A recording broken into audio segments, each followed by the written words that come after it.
We're seeing a lot of headlines in the media about sexual violence at the moment. Multiple Irish influencers have come forward with personal stories on social media this week, and just yesterday we published this story about rape culture developing in primary schools. Survivors are everywhere, so we asked an expert how we can better support them.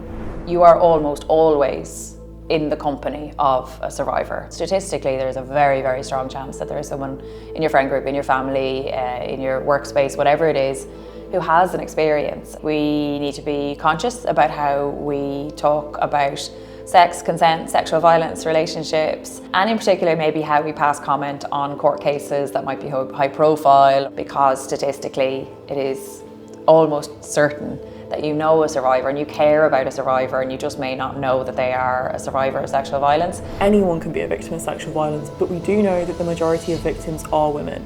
So we asked Sarah what men can do to better support the women in their lives. We would think and certainly hope that the majority of men are good guys and they want to do the right thing. But there's actually so much that men can do, and I suppose the most important thing that's almost underrated is hearing what they have to say and really hearing. And especially if you don't have a lived experience of it, you definitely have something to learn. The other huge thing that men can do is challenge their friends, challenge their peer groups. When they hear jokes, when they hear kind of that locker room banter stuff, call it out. Be the one that's brave and says, I don't think that's funny, or why is that funny?